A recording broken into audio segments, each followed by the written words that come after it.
vous salue tous au nom du Seigneur Jésus-Christ. Nous allons incliner nos têtes pour un petit mot de prière. Notre Dieu bien-aimé, nous nous approchons de toi sous le sang rédempteur.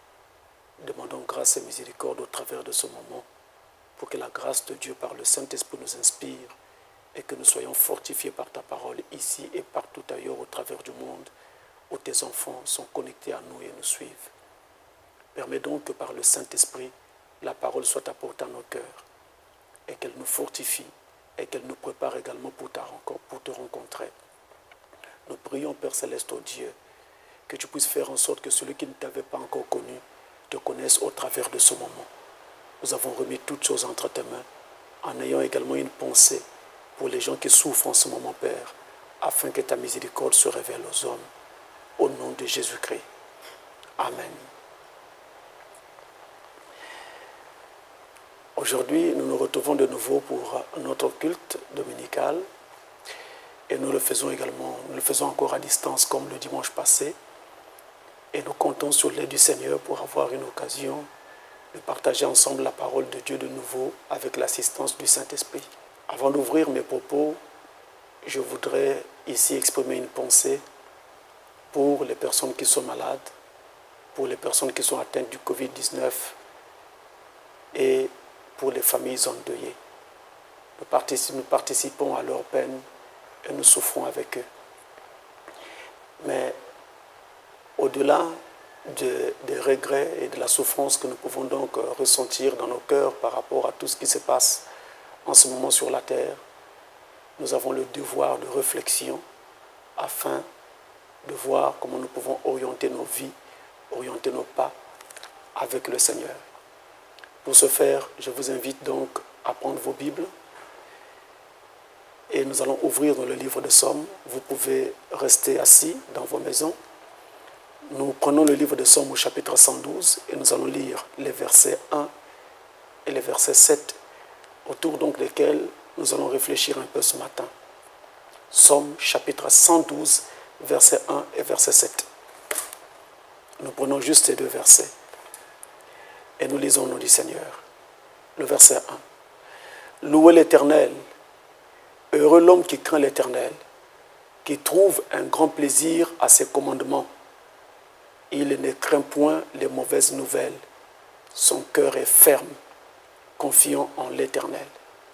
Amen. Je viens donc de terminer ma lecture par le verset 7. Et puisse le Seigneur ajouter sa bénédiction à la lecture de sa parole. Aujourd'hui, pour parler avec vous, je viens toujours sur la question qui occupe le monde en ce moment, le coronavirus. Mais je voudrais beaucoup plus m'appesantir sur la façon dont la crise est en train d'être gérée aujourd'hui dans le monde par les différentes populations, les différentes corporations au travers du monde, un peu partout. Beaucoup de nouvelles se répandent autour du coronavirus et on va dire que les gens sont en quelque sorte à l'affût des nouvelles pour savoir qu'est-ce qu'il y a, qu'est-ce qui se passe, qu'est-ce qui a été trouvé, ça sera comment demain. C'est pourquoi je voudrais vous parler sur les corona-nouvelles, c'est-à-dire les nouvelles qu'on est en train de colporter aujourd'hui autour du coronavirus. Nouvelles qui sont, pour certaines, naturellement vraies et fondées, mais pas toujours. Ainsi, lorsque cette crise a commencé un peu partout dans le monde, nous avons entendu parler de guerre. Les nations ont dit qu'elles étaient en guerre contre un ennemi qui est invisible. Naturellement, ce virus qu'on appelle le coronavirus nouveau. Les nations ont donc dit qu'elles étaient en guerre. Elles ont également dit que le monde était en train de faire face à une grande catastrophe et que c'était une catastrophe, on va dire, ou une crise sanitaire sans précédent. Mais nous avons montré dernièrement que lorsque nous avons utilisé l'expression sans précédent pour qualifier cette crise par laquelle nous sommes en train de passer actuellement, eh bien l'expression était un peu exagérée parce que dans le monde, nous avons connu d'autres événements qui ont fait beaucoup plus de morts et beaucoup plus de personnes infectées, mais pour lesquels, en tout cas, il n'y a pas eu tout le tapage ou le battage médiatique auquel nous assistons aujourd'hui. Mais qu'à cela ne tienne, cela ne veut pas dire que nous devons prendre à la légère ce qui se passe maintenant, mais au contraire, nous devons prendre les choses au sérieux faire en sorte que tout soit mis en œuvre pour que la normale revienne et que des vies, beaucoup de vies en fait soient sauvées, et même nos économies. Alors, aujourd'hui donc, avec ce qui se passe dans le monde, tout le monde est à l'affût des nouvelles. Tout le monde veut savoir quel est le dernier événement en cours, quel est le dernier événement en date, qu'est-ce qui se passe, qu'est-ce qui va se passer, qu'est-ce qui aura lieu. Tout le monde veut vraiment savoir. Et les médias professionnels s'y sont mis et apportent des informations en continu, on va dire en tout cas toutes les 15 minutes, sinon heure après heure, informant donc les masses sur les avancées de la pandémie au travers de nos différents pays, informant donc les populations sur ce qui se passe. Et il y a également les réseaux sociaux qui s'y sont mis pour essayer d'apporter des nouvelles à leur façon. Chacun, selon ce qu'il a eu à glaner ici ou là comme bribe d'informations, il essaie de partager cela sur la toile, il essaie de partager cela sur les réseaux sociaux, question de faire qu'il avertisse ses proches, il avertisse ses amis et essayer donc de leur sauver la vie s'il y a lieu. Mais je voudrais ici attirer l'attention de tous les chrétiens d'abord et du monde entier en général sur une question fondamentale, précise, en ce qui concerne les nouvelles, les informations ou plutôt les médias. Les médias, en fait, sont des organes de presse très organisés, très sophistiqués et qui ont à leur disposition des mécanismes tout à fait rodés pour répandre l'information comme il faut. Et ce faisant, ils peuvent donc décider de l'ordre du jour sur la terre, l'ordre du jour des choses donc qui doivent être discutées. Ils peuvent décider de l'ordre du jour en ce qui concerne les questions politiques, ils peuvent décider de l'ordre du jour en ce qui concerne les questions économiques, en ce qui concerne les questions sociales et même les questions sanitaires, comme c'est le cas actuellement. Et nous voyons comment est-ce que les médias sont en train de mener la barque avec toutes les informations qu'ils apportent. Ils peuvent également, en fait, détruire la réputation d'une personne, détruire la réputation d'une organisation ou détruire la réputation d'un groupe de personnes. Nous voyons aujourd'hui comment, sur les réseaux sociaux, certains individus se permettent de tirer à boulet rouge sur leurs gouvernants pour montrer qu'ils ont failli dans leur gestion de la crise concernant le coronavirus. Et ça se dit également sur les médias officiels, ici et là, comme quoi, voilà, tel gouvernant n'a pas fait sa tâche comme il fallait, ici et là, il y a eu telle et telle faille, il manque des masques ici, il manque des médicaments là, il y a ceci ou cela qui manque. Donc les médias, en fait, ce faisant, peuvent détruire, en tout cas, la réputation d'une organisation, d'une personne ou d'un groupe de personnes. Et il faut noter que depuis fort longtemps, en fait, les médias contribuent à l'émergence de ce qu'on appelle les valeurs. Et ils font en sorte que l'individu que nous sommes puissions donc l'accepter comme étant quelque chose d'acceptable, quelque chose de valable. Donc c'est eux qui décident, qui tracent un peu toutes choses aujourd'hui. En fait, les médias sont devenus en quelque sorte comme une sorte de juge de la vérité. Dans ce sens qu'ils peuvent en fait déterminer ce qui est juste et ce qui est mal. Et qu'est-ce qu'ils font en fait? Ils déterminent en grande partie les idées, ils déterminent également les habitudes, les coutumes, ils déterminent la mode, ils déterminent la consommation, ils déterminent les modes de vie. En tout cas, les médias, ce faisant, s'érigent en juges de la vérité. Ils établissent donc en se faisant ce qui est juste et ce qui est faux. Et aujourd'hui, leur influence et leur prépondérance n'est plus à démontrer. Et donc, sur la question qui nous occupe sur le coronavirus, ils sont aussi en train de le démontrer. Et d'ailleurs, l'un de leurs rôles également, et cela, ça se vérifie sur le terrain, c'est de décider, on va dire, à notre place, à notre détriment, quels sont les événements importants et significatifs dans le monde et sur lesquels donc nous, autres populations, devons donc prêter ou plutôt porter notre attention. Ce sont les médias qui décident un peu de toutes ces choses. Donc nous sommes en train de voir également cette tendance être parfaitement vérifiée et justifiée en ce qui concerne le coronavirus actuellement, ou le Covid-19, dont on parle un peu partout. Tenez, pour la seule journée du lundi 23 mars, je prends le cas d'un journal très sérieux, c'est le journal de Montréal. Voici donc ce que ce journal de Montréal reporte pour la seule journée du lundi 23 mars. Écoutez bien. On dit Covid-19. la pandémie s'accélère, dit l'OMS. Covid-19, la pandémie s'accélère, dit l'OMS. C'est un titre de ce journal. Coronavirus en France, 20 morts dans une maison de retraite. Coronavirus, Trump exprime les doutes sur les restrictions. Berceau du virus, reprise progressive de l'activité à Wuhan. Vous voyez, c'est le même journal qui annonce un peu toutes ces choses en masse. Coronavirus au Royaume-Uni, la stratégie pourrait coûter 70 000 vies. Vous voyez bien que quand on emploie des expressions pareilles, ça frappe la pensée de l'être humain et on se dit, tiens, mais je risque d'avoir 70 000 vies de perdues dans mon pays. Qu'est-ce qui se passe? Que fait mon gouvernement? Oui, donc ils attirent l'attention des gens. Covid-19 en Espagne, cadavres découverts dans les maisons de retraite. Covid-19, l'Espagne passe la barre des 2000 morts. C'est frappant. Et c'est également frappant comme information et comme formulation de l'information. Donc, c'est ce qu'on appelle dans le jargon des médias l'accroche. Cette accroche est assez frappante et ça fait que ça tire l'attention et vous oblige à lire donc ce journal et à faire attention à ce qu'ils sont en train donc de diffuser. Il ne s'arrête pas là, il continue. Covid-19 dans le monde, plus d'1,7 milliard de personnes confinées. Donc ça, c'est pour le journal de Montréal, pour la seule journée du lundi 23 mars. Et je voudrais ici souligner que le journal de Montréal est un média très sérieux, un média professionnel et très sérieux, mais quand même, en dehors du fait qu'il soit très sérieux et qu'il soit très professionnel, nous constatons bien ici qu'il y a une sorte de matraquage des cerveaux en ce qui concerne donc le coronavirus, en ce qui concerne ce Covid-19 qui frappe la Terre en ce moment. Et quand donc il y a un tel matraquage des esprits, un tel matraquage des cerveaux, vous n'avez pas suffisamment du temps pour réfléchir et penser à autre chose. On ne vous laisse pas le temps de réfléchir et de penser à autre chose.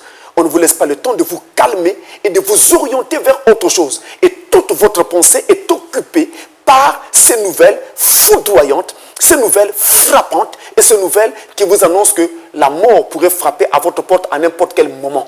Donc c'est très très très compliqué. Alors, aujourd'hui donc, par rapport à cela, les gouvernants de nos différents pays ont adopté des mesures de restriction, ont adopté donc des mesures de restriction pour essayer de freiner la propagation de cette pandémie.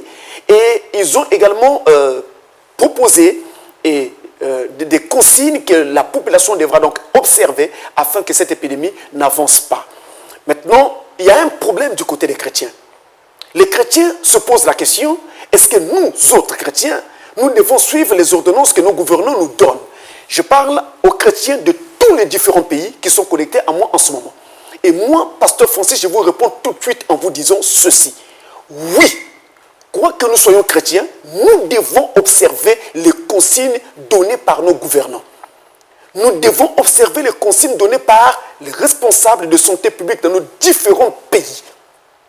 Nous devons les observer. Alors, vous me poserez la question, pasteur, pourquoi devons-nous écouter ces gens alors que nous avons la Bible et les promesses de Dieu qui nous disent que nous avons la garantie d'une protection? Il est vrai que la Bible nous a promis la garantie d'une protection, mais la Bible également dit ceci. Dans le livre de Romains, au chapitre 13 et au verset 1 et 2, Romains 13, verset 1 et 2, il est écrit que toute personne soit soumise aux autorités supérieures, car il n'y a point d'autorité qui ne vienne de Dieu. Et les autorités qui existent ont été instituées de Dieu. C'est pourquoi celui qui s'oppose à l'autorité résiste à l'ordre que Dieu a établi. Et ceux qui résistent attireront une condamnation sur eux-mêmes. Nous avons donc ici l'obligation d'obéir à nos autorités, étant entendu que le Dieu que nous adorons, le Dieu que nous vénérons, le Dieu que nous élevons, c'est ce Dieu qui a établi ces personnes en responsabilité sur nos différents pays. Nous devons donc les écouter et nous devons suivre les consignes qu'ils nous donnent pour freiner la propagation de cette épidémie qui est en train donc d'endeuiller des familles et de ravager des vies. Nous devons suivre les consignes de nos dirigeants. Et si nous ne les suivons pas, déjà, nous sommes en train de pécher contre Dieu parce que nous n'accomplissons pas la volonté de Dieu qui demande à ce que nous obéissons à nos autorités.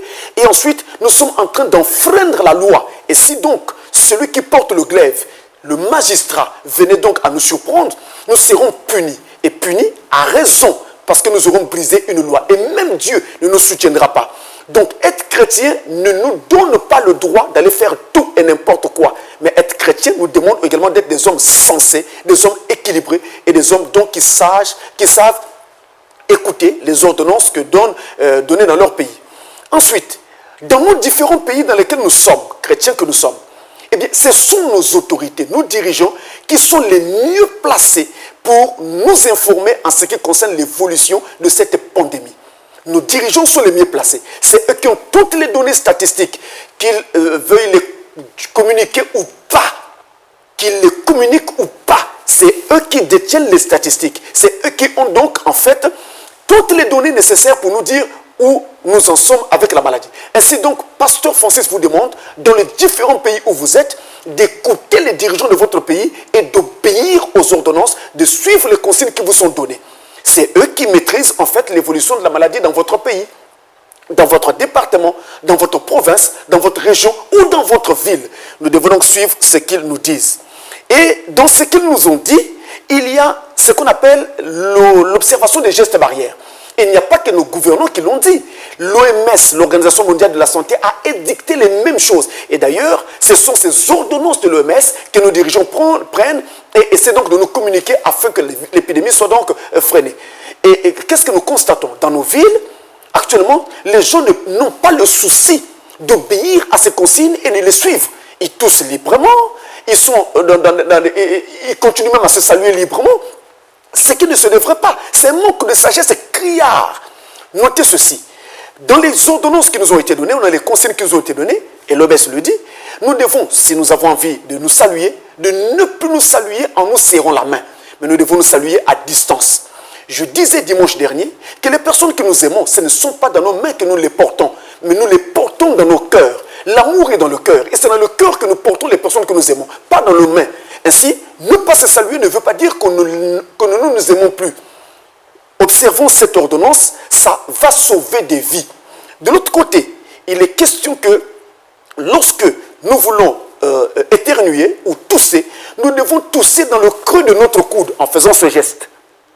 Dans le creux de notre coude, en serrant assez fort, pour que justement il n'y ait pas des jets qui soient comme ça projetés dans l'air pour rendre malade quelqu'un d'autre. Et je dois vous dire que si vous rendez malade quelqu'un d'autre, que ce soit intentionnellement ou pas, ou alors par simple négligence, vous commettez un crime devant Dieu. Si la loi ne vous rattrape pas, mais la loi de Dieu vous rattrapera. Dieu ne vous laissera pas impuni parce que vous avez causé la maladie à quelqu'un d'autre et vous avez rendu quelqu'un d'autre malade. Donc il est important que nous puissions tousser dans le creux de notre coude en faisant ce geste. Et en serrant assez fort. Et s'il nous arrive également de vouloir nous moucher ou de tousser ou d'éternuer, nous pouvons également utiliser une pochette à usage unique, ce qu'on appelle couramment les pochettes à jeter, et nous toussons dans ce mouchoir-là, et ensuite nous jetons immédiatement ce mouchoir dans une poubelle fermée. Et nous devons nous laver régulièrement les mains avec à l'eau et au savon, ou alors avec une solution hydroalcoolique. Ce sont là des ordonnances très importantes qui vont nous aider. Il y a également le fait d'observer une distanciation sociale. Au début de la pandémie, il était établi que la distanciation sociale était de 1 mètre, mais aujourd'hui, avec l'évolution donc de la maladie, on recommande d'observer une distanciation sociale de 1,5 mètre. Aux États-Unis, on va même jusqu'à 1,8 mètre de distanciation. Donc on est presque à 2 mètres là. Et c'est important pour protéger les autres, de sorte que les jets de salive, les postillons ne rendent pas les autres malades. Ce sont donc ces gestes barrières qui vont nous faire en sorte que l'épidémie soit endiguée, l'épidémie soit freinée et que l'épidémie disparaisse de la planète. Mais les chrétiens ont du mal à ce sujet et se disent pourquoi nous devions observer toutes ces choses. Notez encore une chose, mes amis. Qu'est-ce que la Bible pense au sujet de tout ce que nos gouvernants nous disent et que je viens ici nous rappeler? Eh bien, déjà, notre Seigneur lui-même, Jésus de Nazareth, nous dit ceci. Dans Matthieu chapitre 10, verset 16. Soyez prudents comme des serpents et simples comme des colombes.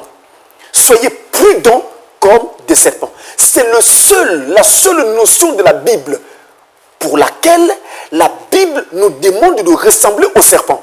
Serpent qui est le type de l'Antichrist, serpent qui est le type de Satan, serpent qui est le type du diable. Mais là, c'est la seule notion de la Bible, la prudence. C'est la seule notion pour laquelle Dieu nous demande de ressembler au serpent. Voyez-vous, la seule notion de la Bible, Dieu veut que nous soyons extrêmement prudents. C'est ce que cela veut dire. Soyons prudents, voire même extrêmement prudents. Ça, c'est le conseil de notre Seigneur lui-même, Jésus de Nazareth. Soyons prudents. En ce qui concerne la prudence, nous devons être prudents. Et prudents comme des serpents. Mais notez une chose. Prudents, oui, mais prudents comment? Prudents sur quelle base? Prudents de quelle façon? La même Bible parle encore. Nous allons dans Proverbe au chapitre 13 et au verset 16. Il est écrit, Proverbe 13, verset 16. Tout homme prudent agit avec connaissance. Mais l'insensé fait étalage de folie. Tout homme prudent, dit la Bible, agit avec connaissance. Nous avons connaissance qu'il y a une maladie actuellement qui est en train de frapper de mort la terre entière. Nous avons connaissance qu'il y a une pandémie qui est en train de ravager des vies. Nous avons connaissance qu'il y a une maladie qui est en train d'endeuiller des familles. Et nous avons connaissance de la façon dont cette maladie se transmet. Et nous avons connaissance de ce que nous pouvons faire pour freiner cette maladie, donc l'endiguer.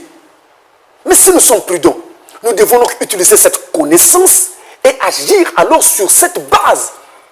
Si nous ne le faisons pas, nous sommes là en train de commettre un crime devant Dieu. En tant que chrétiens, nous devons donc ainsi accompagner les efforts de nos gouvernements pour faire en sorte que la maladie soit contenue et donc endiguée. Proverbe 13 là, le verset 16. Mais nous avons également au Proverbe au chapitre 27 et au verset 12, ce qui suit. Proverbe 27, verset 12. L'homme prudent voit le mal et se cache. Les simples avancent et sont punis. Punis comment? Punis parce qu'ils sont frappés, ils sont pris à leur propre piège. Ils sont pris par leur propre négligence. C'est pourquoi, si nous agissons avec prudence, et donc avec connaissance, et donc avec sagesse, le mal ne nous arrivera pas et le mal sera endigué. Mais vous entendez qu'il est dit, l'homme prudent voit le mal et il se cache. Que fait-il? Il se cache quand il voit le mal.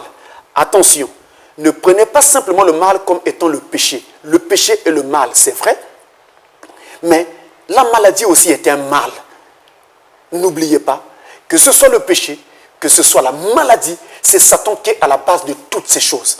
Et si nous voyons que ceci peut nous amener à pécher, nous devons nous mettre de côté. Et si nous sentons ou pressentons que ceci peut amener un mal, une maladie, eh bien, nous devons nous cacher loin de cela. Ainsi, la Bible dit que l'homme prudent voit le mal de loin et il se cache. Voilà ce que doit faire un véritable chrétien né de nouveau qui craint Dieu et qui a réellement cru en Dieu. Il doit se cacher lorsqu'il voit le mal. Alors, entendez encore ici ce passage. Il est dit, il se cache. Voyez bien, il se cache, se cacher, se calfeutrer, se mettre à l'abri. D'où la notion actuelle du confinement. Où dans les différentes nations, on parle de confinement, on demande aux gens de rester confinés dans leur maison. Ce que les gens n'écoutent pas. Et dans les différents pays, ça crée des morts. Je dois dire encore ici que nous avons toujours là l'obligation de suivre ce que nos gouvernants nous disent. Si dans votre pays, il n'a pas encore été décidé un confinement général, vous suivez ce que les gouvernants disent. Mais si le confinement général a été décidé dans votre pays, vous avez l'obligeance d'obéir à ce que votre gouvernement a dit. La Bible dit, cachez-vous. Cachez-vous. Les chrétiens disent, pourquoi devrais-je me cacher alors que c'est Dieu qui me garde, c'est Dieu qui me protège? Mais c'est le même Dieu qui parle dans Proverbe 27 ici, au verset 12, pour dire, quand tu vois le mal, cache-toi. Le même Dieu qui a promis qu'il va te protéger, c'est ce même Dieu qui dit, cache-toi quand tu vois le mal. Ça ne s'arrête pas là. Prenons encore un passage très symbolique, très significatif, très expressif. Le livre d'Ésaïe, au chapitre 26 et au verset 20. Voici ce que la Bible dit. Ésaïe 26, verset 20. Va, mon peuple, entre dans ta chambre et ferme la porte derrière toi. Cache-toi pour quelques instants jusqu'à ce que la colère soit passée. Que se passe-t-il? La colère de Dieu est en train de frapper la terre en ce moment. Mais tout ce que toi tu dois faire, tu dois aller chez toi, rester dans ta maison, te cacher là, jusqu'à ce que la colère soit passée. Et ceci peut être pris physiquement, tout comme cela peut être pris spirituellement. Physiquement, en me mettant dans ma maison, en ce qui concerne donc un confinement, ou alors spirituellement, en me cachant en Christ. Mais que cela soit spirituel ou physique, la Bible est d'accord avec la notion de confinement.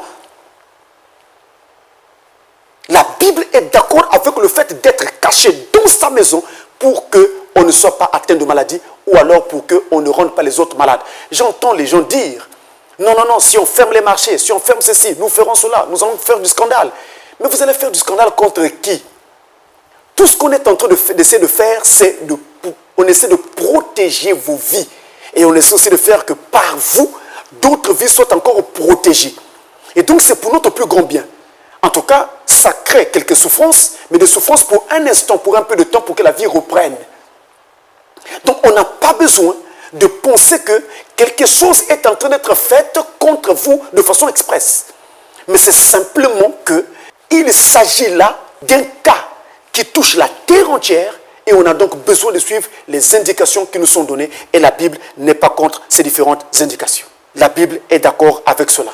Tenez, selon un bulletin du CDC, en anglais CDC, Center for Disease Control and Prevention, qui est un organisme américain, le Centre américain pour la prévention des maladies, le contrôle et la prévention des maladies, il y a 3 informations clés que je tire de là que je voudrais vraiment vous donner. La première information, c'est que les coronavirus humains, c'est-à-dire ceux qui peuvent atteindre ou infecter l'homme, sont communs à travers le monde entier. Les coronavirus humains sont communs à travers le monde entier. Parce que les coronavirus, en général, ça touche les animaux. Mais il y en a qui peuvent également toucher l'homme. Donc, ceux qui touchent l'homme, les coronavirus humains, sont communs au monde entier. C'est la première information. La deuxième information, les scientifiques ont identifié 7 coronavirus différents qui peuvent donc toucher l'homme et donc le rendre malade. Il y a 4 qui sont communs, le 229E, le NL63, le OC43, le HKU1. Et depuis 2002, il y a 3 qui ont été identifiés. Il y a ce qu'on appelle le MERS, c'est-à-dire le coronavirus du syndrome respiratoire du Moyen-Orient, qu'on appelle MERS. Il y a le SARS-CoV, c'est le coronavirus à syndrome respiratoire aigu et sévère. On l'appelle le SARS, en français SRAS. Et en 2019, un nouveau coronavirus a donc été découvert, c'est celui qu'on appelle donc le Covid-19. 19, naturellement, à cause du fait que c'est à partir de 2019 qu'il a été naturellement découvert. Mais celui-là, donc, qui est en train d'affecter la Terre actuellement, et qui fait qu'il y ait toute cette pandémie, on va dire, à la fois de maladie, mais aussi de peur, eh bien, il n'y a aucun moyen de le prévenir si ce n'est d'observer les gestes barrières que je vous indiquais entre-temps. Et ça, c'est la 3e information. Il n'y a donc aucune prévention, plutôt aucun vaccin existant à l'heure actuelle, et que le meilleur moyen de prévention, c'est d'éviter de s'exposer à un individu qui est infecté. C'est le meilleur moyen de prévention, indique donc le CDC.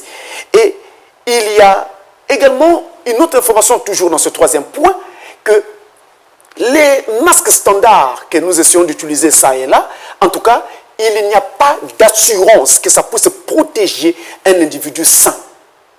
Il n'y a pas vraiment d'assurance que ça puisse le protéger pour ne pas être infecté. Il n'y a vraiment pas d'assurance. Donc le meilleur moyen, indique le CDC, pour pouvoir se protéger contre cette maladie et protéger naturellement les autres, c'est donc d'éviter toute exposition à un individu qui est déjà donc atteint. C'est pourquoi donc vous entendez parler en masse de la mise en quarantaine. Maintenant, je viens de vous lire un passage d'Ésaïe qui parle du confinement. Revenez un moment sur ce passage-là. J'y reviens encore un instant. Ésaïe chapitre 26, verset 20. « Va, mon peuple, entre dans ta chambre et ferme la porte derrière toi. Cache-toi pour quelques instants jusqu'à ce que la colère soit passée. » La Bible est d'accord avec cela et nous demande de nous cacher jusqu'à ce que la colère soit passée, jusqu'à ce qu'il n'y ait plus de problème. Mais ce passage que je viens de vous lire est accompagné d'un autre. Je viens de vous lire le verset 20 d'Ésaïe chapitre 26, mais il y a aussi le verset 21 qui est très significatif. Écoutez bien ce qu'il dit. Ésaïe 26, verset 21. Car voici, l'Éternel sort de sa demeure pour punir les crimes des habitants de la terre.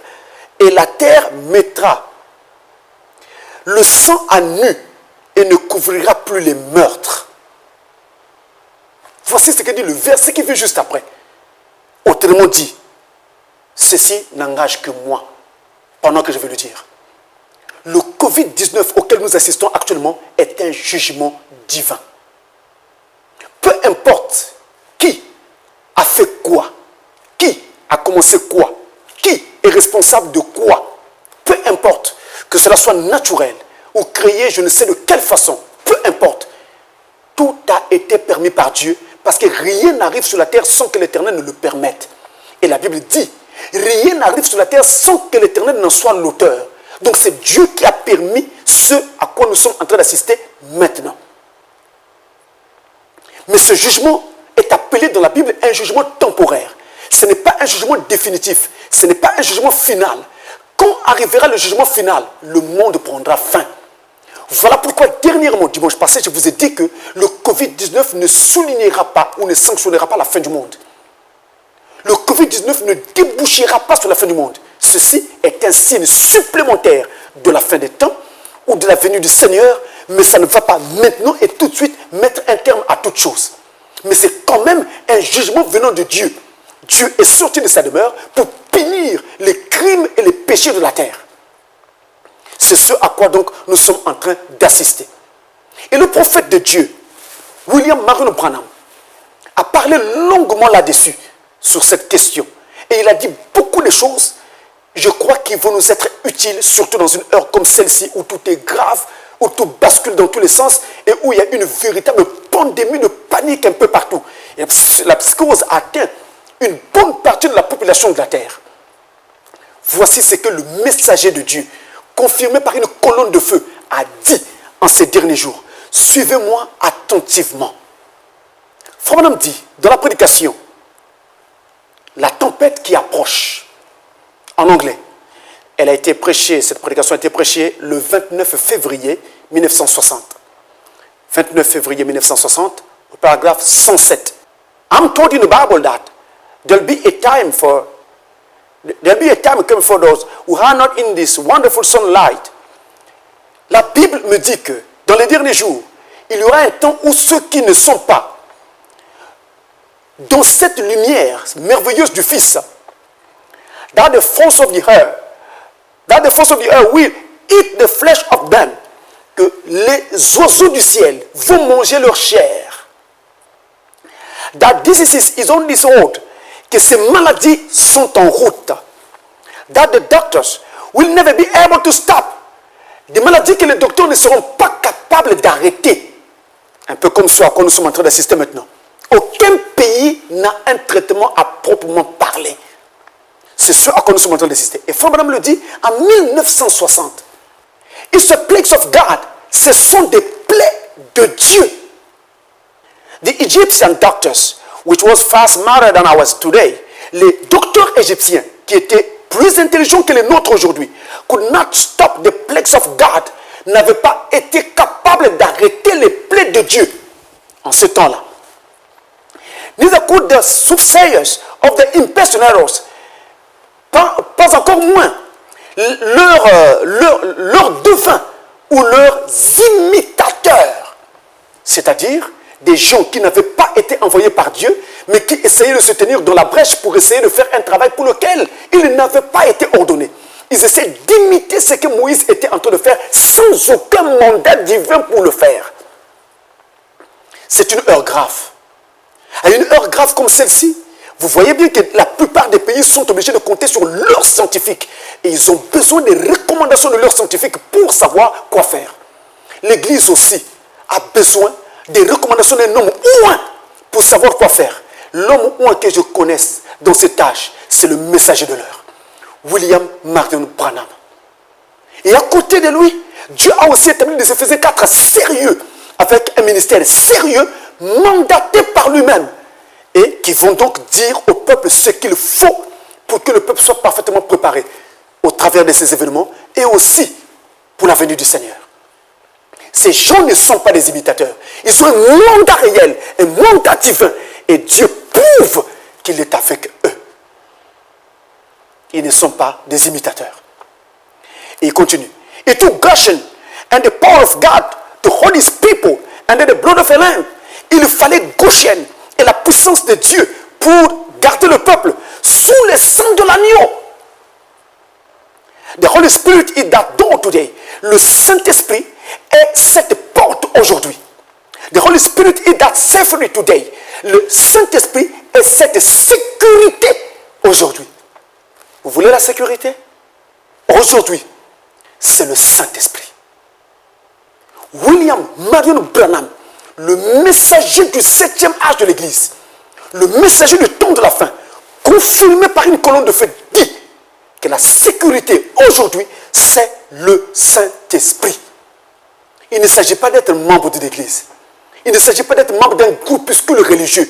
Il ne s'agit pas d'être membre d'une confession religieuse chrétienne quelconque. Il ne s'agit même pas d'être pasteur, diacre ou administrateur dans une église. Il ne s'agit même pas d'être un croyant. Mais il s'agit d'avoir le Saint-Esprit. Et ça, les titres et les grades ne comptent pas. Toute la terre est concernée par ce problème. Le Saint-Esprit est cette porte aujourd'hui. Et cette sécurité aujourd'hui, dit le messager de l'heure. Le Saint-Esprit. Autrement dit, si quelqu'un n'avait pas encore le Saint-Esprit, l'occasion est encore là pour qu'il recherche le Saint-Esprit devant Dieu ou qu'il aille voir un serviteur de Dieu au moins qui prie pour lui pour avoir le Saint-Esprit. Parce que ça, ceci est encore un jugement temporaire. Viendront plus tard des jugements plus sérieux et pour lesquels il n'y aura plus aucune miséricorde. La miséricorde, c'est maintenant, pendant que la grâce coule encore. Vous verrez, le Covid-19 va s'éteindre, il va disparaître, la vie va reprendre. Mais ceci est un avertissement. Si vous prenez conscience de cet avertissement maintenant, tout ira bien. Autrement, vous allez vous en prendre qu'à vous-même. Dans un autre passage, ici, Frère Branham dit, dans la prédication, accepting God's provided way at the end time. Accepter la voie pourvue par Dieu au temps de la fin. Accepter la voie pourvue par Dieu au temps de la fin, c'était prêché le 15 janvier 1963. 15 janvier 63, je prends les paragraphes 213 et 214. Écoutez ceci. C'est vraiment sérieux. C'est vraiment sérieux. Je parle là du message de l'heure. Je parle là de ce que dit Frère Branham. Il dit ceci. Now, some of them said, well, now if the plague falls, we'll just go in the hospital. We'll just go in the hospital. Certains, quelques-uns ont dit, très bien, si la plaie tombe, nous nous rendrons à l'hôpital. C'est ce que font la plupart des gens actuellement. Mais ils sont en train de mourir à l'hôpital. Je ne le dis pas pour me réjouir, je le dis avec peine. Parce qu'on aurait dû écouter avant pour ne pas arriver à ceci. Ils se rendent à l'hôpital, mais même l'hôpital est incapable de les aider. Et aujourd'hui, l'une des recommandations qui sont données donc par les différents dirigeants de la planète, c'est de dire aux gens, si vous avez une toux, vous avez de la fièvre, restez chez vous. N'appelez les urgences que si vraiment le cas devient sévère. Mais sinon, restez chez vous. Vous entendez ça? William Branham, là, il parle en 1963. Nous sommes en 2020. Regardez l'écart dans le temps. La parole d'un prophète ne meurt pas. Écoutez bien. If the plague happens to fall, si la plaie commence à tomber, you know what we'll do? Vous savez ce que nous ferons? We'll go get Dr. Jones. Nous irons chercher Dr. Jones. He'll know how to take care of it. Il sait comment s'occuper de cela. It didn't work. Cela n'avait pas marché. Yet they were smart. Et pourtant, ils étaient intelligents. Well, if the plague falls, c'est ce que les gens disent, we'll just go down beneath the ground in a cave and shut the door down. Bien, si la plaie tombe, nous irons carrément dans le sous-sol, sous la terre, dans une cave, et nous refermerons la porte. That won't do it. one bit of good, cela ne vous fera aucun bien. Ça ne marchera pas. We stay in the house, nous resterons dans la maison, and put a mask over our face, et mettons un masque sur notre visage, and put some disinfectant on it, et mettre un désinfectant dessus. It didn't do a bit of good. Ça ne produira rien. Ça, c'est le messager de l'heure. God made a provided way. Dieu a pourvu une voie. Yes, oui. And it was what? The blood. Et qu'est-ce que c'était? Le sang. God provided it. As simple as it seemed. Dieu l'a pourvu. Aussi simple que cela paraisse. To take the blood of a lamb and sprinkle it, and sprinkle the door. De prendre le sang de l'agneau et de mettre sur la porte. Yet, God said that was his way. And he honored it. Dieu. Et pourtant, Dieu a dit que c'est cela, sa voix. Et il a honoré cela. All out from under the blood died the firstborn. Tous ceux qui étaient en dehors du sang moururent, les premiers-nés. C'est ce qui se passa en Égypte en ce temps-là. Les masques ne marchèrent pas. Se cacher dans la maison aussi ne marchait pas. Et tout le reste, ça ne marchait pas. Et pourtant, je ne suis pas en train de vous demander de ne pas obéir à ce que les ordonnances ont indiqué. Mais je vous montre simplement que même si nous faisons toutes ces choses, ce qui est tout à fait bien, et ce que d'ailleurs je recommande, mais nous devons savoir que la protection de Dieu est sous le sang. Mais le chrétien équilibré suit également les ordonnances que son pays donne. Donc, il va obéir au confinement indiqué, il va suivre les ordonnances indiquées, mais tout en sachant que sa foi ne repose pas sur ces différents tous ces dispositifs-là, mais sa foi repose sur le sang de Christ Jésus, notre Dieu, qui nous sauve. Voilà ce que notre Dieu nous dit et qui, en fait, concerne l'âge ou l'heure dans laquelle nous sommes en train de vivre. Alors, tout le monde interroge les réseaux sociaux aujourd'hui. Quand on se réveille, on va voir son téléphone pour savoir qu'est-ce qui a été posté, qu'est-ce qui a été dit, qu'est-ce qu'un tel a découvert, quel complot X ou Y a découvert. Toutes ces choses sont bonnes. Et d'autres se mettent sur les médias officiels pour essayer de voir qu'est-ce qu'on a dit, qu'est-ce qu'on a dit, qu'est-ce qu'on a dit. C'est très bien. Donc les nouvelles sur le coronavirus sont tellement répandues qu'aujourd'hui on assiste à un véritable matraquage des cerveaux sur ces différentes nouvelles. Les corona-nouvelles se répandent partout et empêchent même de penser à autre chose ou d'essayer de réfléchir sur autre chose. Mais je crois savoir que si vous êtes chrétien et que vous voulez avoir les nouvelles, les vraies, sans avoir l'intention de vous dire de ne pas suivre les nouvelles pour connaître comment la maladie évolue dans votre pays. Mais le chrétien a besoin d'interroger la sentinelle que Dieu a placée sur la tour. Écoutez Ésaïe. Ésaïe chapitre 21, versets 11 et 12. Il est écrit. Ésaïe 21, versets 11 et 12. Oracle sur Douma, on m'écrit de Séhir. Sentinelle, que dis-tu de la nuit? Sentinelle, que dis-tu de la nuit? La sentinelle répond, le matin vient et la nuit aussi. Si vous voulez interroger, interrogez. Convertissez-vous et revenez. En Israël, à l'époque, on mettait une sentinelle sur la tour. Les villes étaient entourées de grands murs et il y avait des postes élevés sur ces différents murs-là. Et on mettait une sentinelle dessus qui scrutait donc l'horizon. Et la sentinelle ne devait pas être n'importe qui. Ça devait être quelqu'un qui était parfaitement enseigné. Quelqu'un qui était expérimenté, parfaitement entraîné et qui savait lire les signes des temps. Quelqu'un qui était même capable de lire les signes du zodiaque et de dire aux gens quelle heure il faisait. Quelle heure de la nuit on était.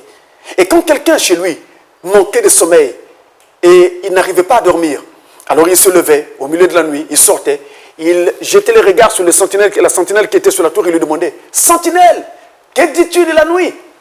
Et la sentinelle lui répondait « Le matin vient, mais la nuit aussi. » Quelle réponse! Quelle drôle de réponse! La sentinelle était quelqu'un qui était placé plus haut que les autres. Il pouvait voir ce que ceux qui étaient dans la ville ne voyaient pas. Et c'est ça le rôle d'un prophète. Il voit plus loin que tous les autres. Il voit avant les autres. Il a une longue vision et voit les choses qui vont arriver plus tard dans l'histoire et vous les annonce déjà aujourd'hui. C'est pourquoi Isaïe, 700 ans environ, 712 ans avant que le Christ ne vienne, pouvait monter dans l'esprit et assister à ce qui se passait dans la gloire. Et il cria au présent, un fils nous est né, un enfant nous est donné, et la domination reposera sur son épaule. Pourquoi il dit un fils nous est né? Parce qu'il était en train d'assister à l'événement. Et il annonçait un événement qui viendrait plus tard. Mais en tant que prophète, il assistait à la façon dont Dieu était en train de faire cela. Alors il pouvait l'annoncer d'avance. C'était un prophète. Tout comme William Branham, qui depuis 1950 a annoncé ceci. 1960, il revient sur cela. Annonçant ce à quoi nous sommes en train d'assister maintenant. C'était un prophète. C'était donc une sentinelle sur la tour. Mais Dieu a également d'autres sentinelles sur la tour. Dans les différentes villes, les différents pays où Dieu nous a placés. Il a placé des Éphésiens 4 qui nous disent ce que Dieu a dit pour cet âge. Ce que Dieu a dit pour nous aujourd'hui. Il a placé des sentinelles pour cela. Votre pasteur est une sentinelle sur la tour pour vous. Votre pasteur est une sentinelle pour vous dans votre église. Votre pasteur. Et quand quelqu'un a un ministère donné par Dieu pour le corps entier de Christ, eh bien cet individu, cette personne est une sentinelle sur la tour pour tout le corps de Christ. Et c'est ce que Dieu fait en ces temps du soir pour faire en sorte que son peuple reste équilibré et que son peuple soit préparé, parfaitement préparé pour ces événements durs de ces temps de la fin. Il a été dit que les prophètes d'autrefois avaient voulu voir ces temps-ci. Parce que ce seraient des temps glorieux, à cause de l'excellence de la révélation de ces temps de la fin. Mais ne vous en faites pas, ça ne devait pas être que des temps glorieux. Ça devait être aussi des temps difficiles. 2 Timothée chapitre 3. Dans les derniers jours, il y aura des temps difficiles. En grec, c'est le mot kalépos, C-H-A, kalépos, L-E-P-O-S. Kalépos qui a été traduit par il y aura des jours difficiles. Il y aura donc des temps difficiles que nous sommes en train de vivre maintenant. C'était dit. Et donc les temps dans lesquels nous sommes en train de vivre sont vraiment difficiles. Ce que nous voyons, que nous appelons Covid-19, ce n'est rien à côté de ce qui vient. La sentinelle a répondu, le jour vient, le matin vient, mais la nuit aussi, les ténèbres aussi. Le jour vient, c'est Christ qui vient pour prendre son épouse et l'amener dans la gloire, afin que son épouse ne soit pas tuée par les plaies, les coupes et les fléaux qui vont s'abattre sur la terre. Ici, ce que nous voyons, ce ne sont que là le commencement des douleurs. Viendra un temps où ça sera pire que ce que nous sommes en train de voir. Donc Dieu va enlever son épouse. Il va l'amener dans la gloire. L'enlèvement dont vous avez entendu parler. 1 Thessaloniciens chapitre 4, versets 13 à 17. Pendant qu'il descend, il va faire 3 choses. Le cri de commandement, la voix de l'archange et le son de la trompette. Le cri de commandement est un message qui parcourt la terre et qui rassemble tous les élus de Dieu, peu importe leur nation, peu importe leur pays. La voix de l'archange, eh bien, c'est l'épouse de Christ elle-même qui va devenir cette voix de l'archange en prenant la parole et cette parole se faisant chair en lui, en elle. Et ensuite viendra la trompette qui sonnera pour faire en sorte que l'enlèvement puisse avoir lieu.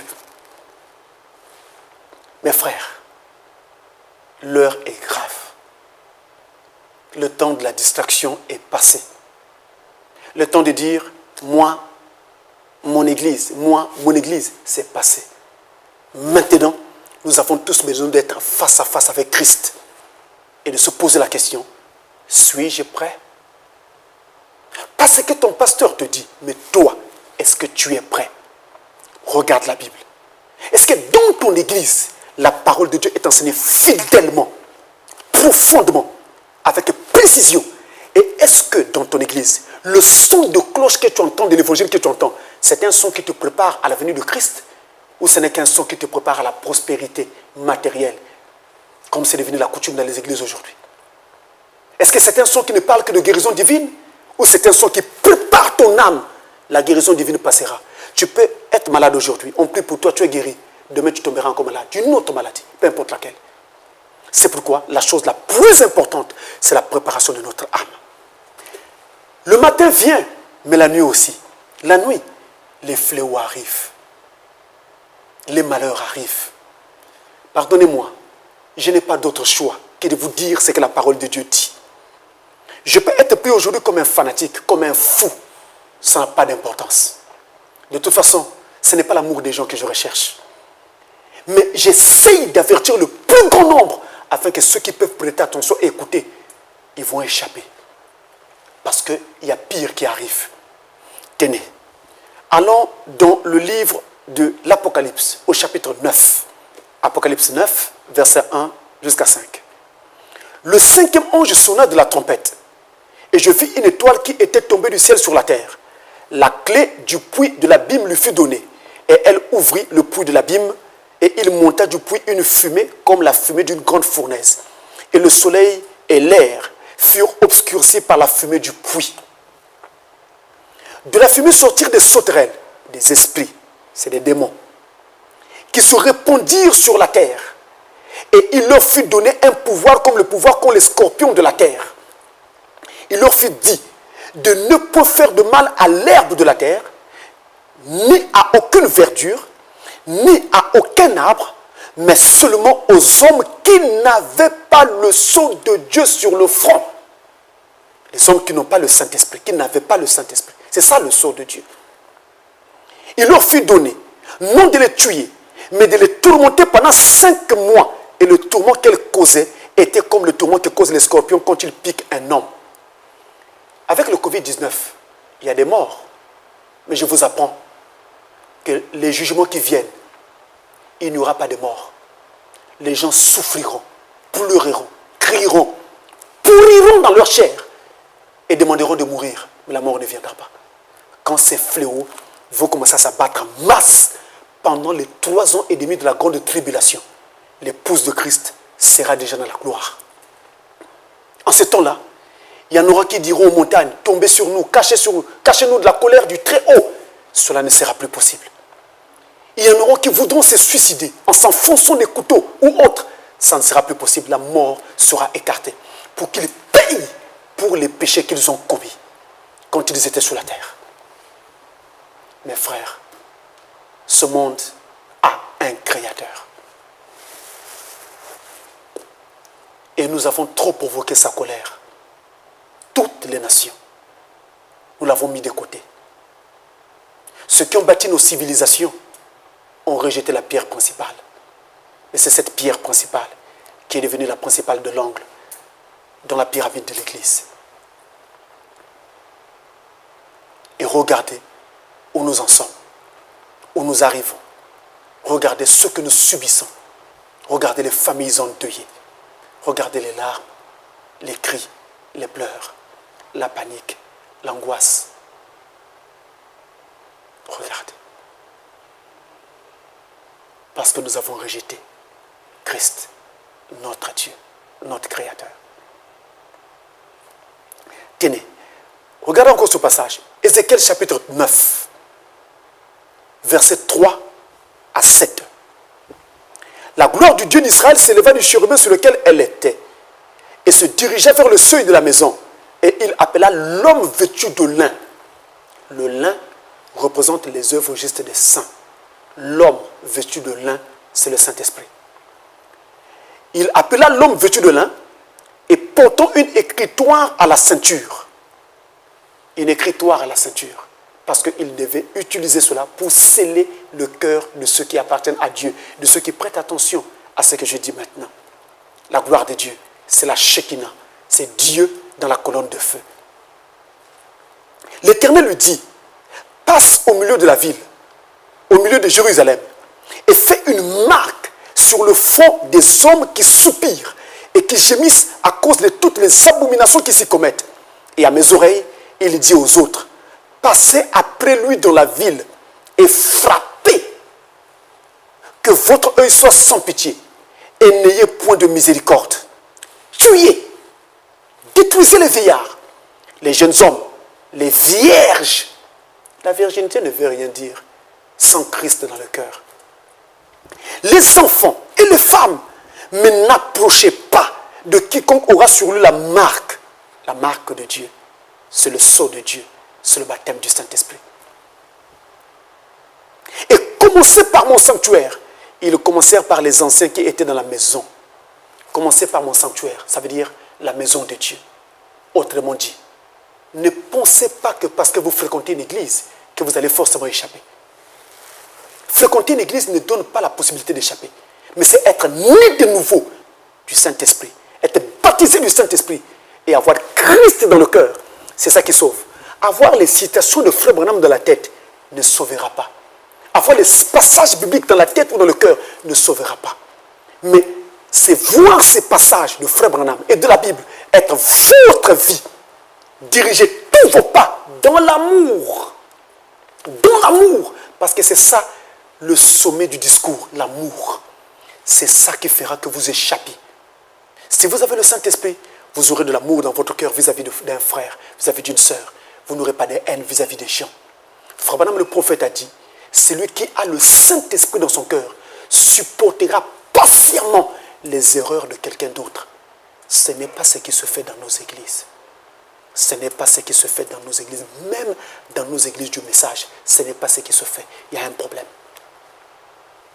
J'ai peur que nos pasteurs nous aient rempli la tête de connaissances, mais pas du Saint-Esprit. L'heure du défi est arrivée. Ici et maintenant, c'est le défi. On a besoin du réel et véritable Saint-Esprit. Croyez-moi ou pas, mais c'est la seule chose qui fera la différence, a dit le messager de l'heure. Pour terminer, mes amis, Frère Branham nous dit ceci. You think cancer something? Vous pensez que le cancer est quelque chose? The Bible said, there's coming a time when men will rot right in the flesh, and the buzzards will eat of carcasses before they even die. La Bible dit qu'il vient un temps où les gens vont pourrir directement dans leur chair et les buses vont manger leur corps, leur cadavre, avant même qu'ils ne meurent. Cancer et toothache, what's coming? Le cancer est un mal de dents à côté de ce qui vient. Je crois, Frère Branham. But remember that horrible thing was forbidden in that day to touch those who had the seal of God. Mais rappelez-vous, cette chose, il a été fait interdiction à cette chose horrible de toucher à ceux qui ont le sang de Dieu. That's what we're striving for now, to get in and be positionally placed in the kingdom of God before this horrible plague strike.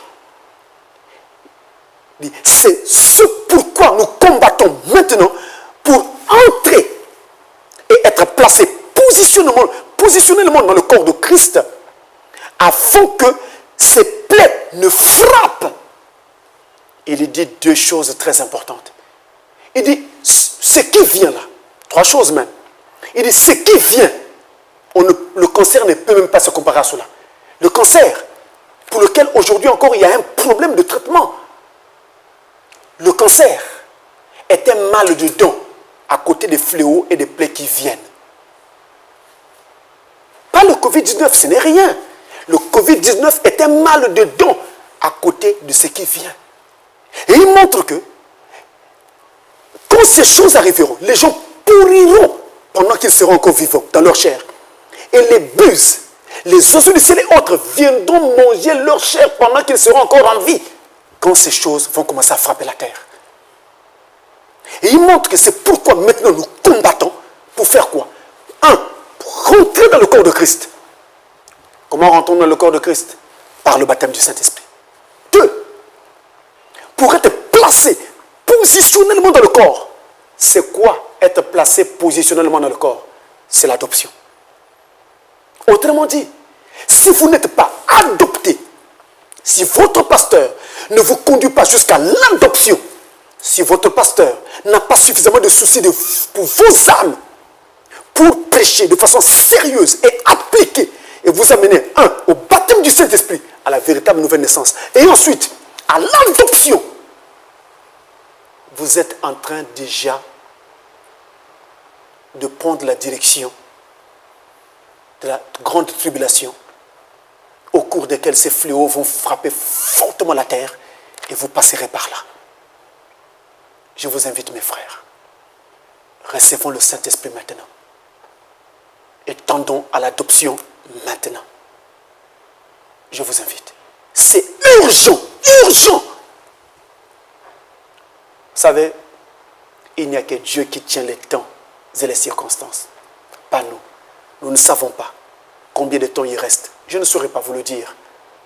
Mais je sais seulement une chose. Le plus grand nombre des promesses concernant Jésus de Nazareth ne se sont pas accomplies dans sa vie durant sa vie sur la terre. Mais le plus grand nombre de promesses, les 3/4 des promesses, se sont accomplies sur lui lorsqu'il est monté à la croix, donc à la fin de sa vie. Ce qui revient à dire que les promesses de Dieu peuvent s'accélérer dans leur accomplissement en une poignée de minutes, en une poignée de secondes, en un temps très court, très très court, que vous n'aurez pas le temps de vous repentir, vous n'aurez pas le temps de vous préparer, vous n'aurez pas le temps de rechercher Dieu, vous n'aurez pas le temps de vous mettre en ordre avec Dieu.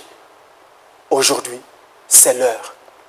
Le Covid-19 n'est qu'un mal de don à côté de ce qui vient ou de ce qui viendra lors de la grande tribulation qui n'est plus pour longtemps.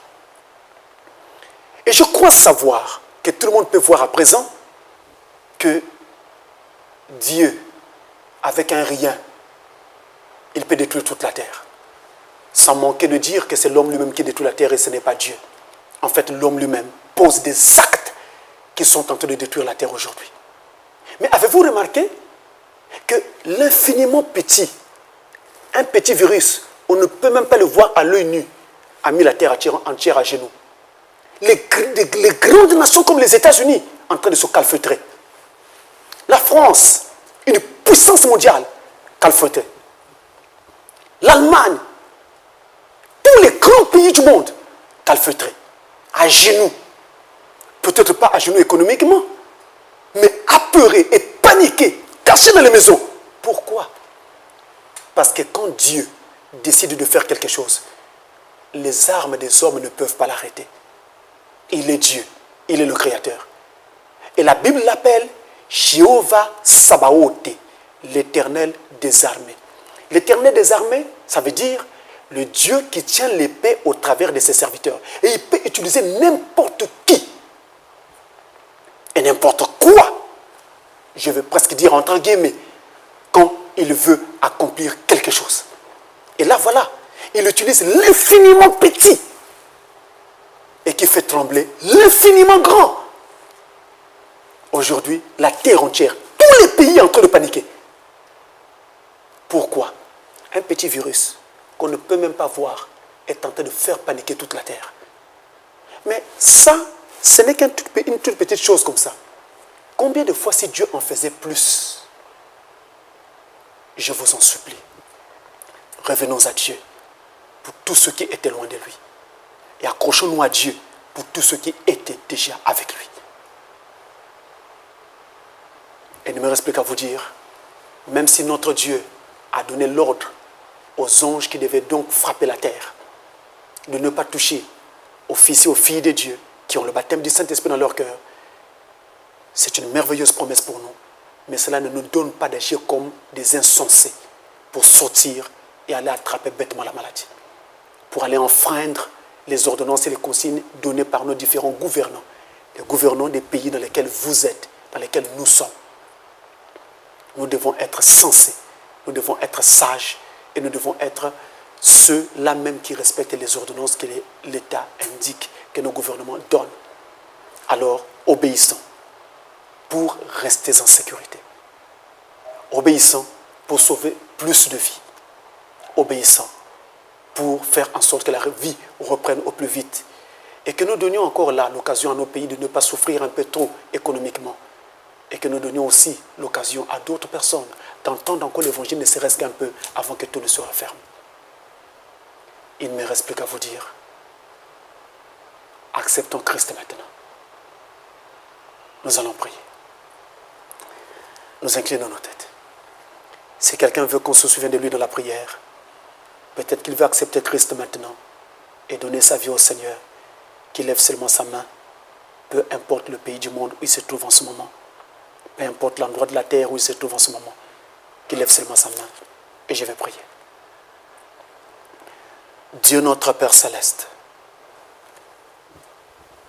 merci de nous avoir donné l'occasion d'écouter encore, Seigneur, en ce dimanche-ci, la parole de Dieu,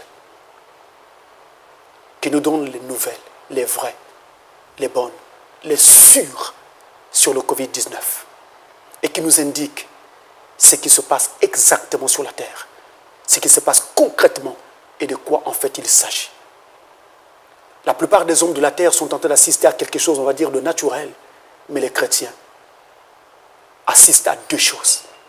Ils assistent à un événement naturel, mais en même temps à quelque chose de spirituel, parce que la parole enseigne que ceci est un jugement de Dieu. Puisses-tu nous regarder tous au travers du sang de l'agneau, alors qu'ici et là, dans les différents pays de la terre, dans leurs différentes villes, dans leurs départements, dans leurs provinces ou régions, tes enfants lèvent leurs mains. Je prie, Seigneur, que tu pardonnes aussi à chacun ses péchés, ses manquements et ses iniquités. Si quelqu'un était loin de toi et que maintenant il revient, oh Dieu, accueille-le. Que la puissance du Saint-Esprit le touche là où il est, alors qu'il revient à toi. Si quelqu'un n'avait pas le Saint-Esprit et accepte Christ maintenant comme son sauveur personnel et veut le Saint-Esprit, je prie comme ton serviteur qu'il reçoive le Saint-Esprit au nom tout puissant de Jésus-Christ et que son âme soit en feu et brûle désormais pour toi. Seigneur, que tous ceux qui sont sages et qui prêtent attention à tes avertissements, notre Dieu, sauve chacun d'entre eux, dans mon pays, dans notre Afrique et partout dans le monde. Sauve, Seigneur.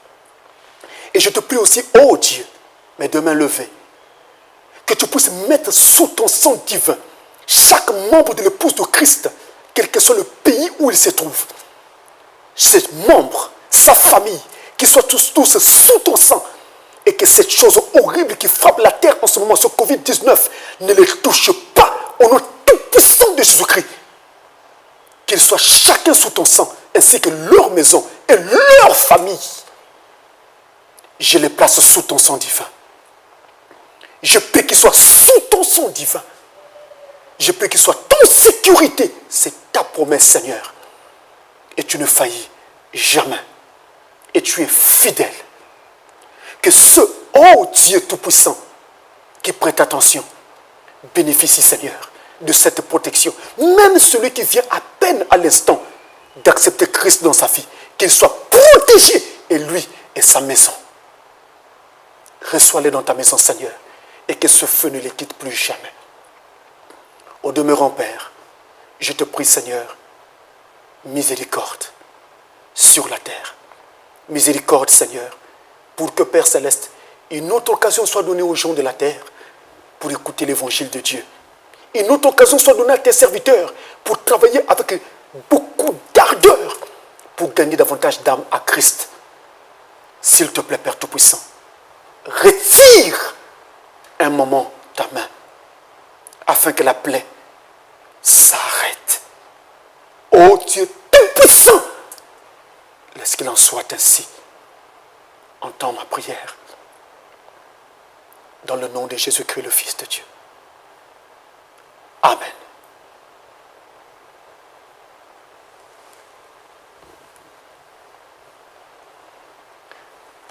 Que le Seigneur vous bénisse. Il ne me reste plus qu'à vous dire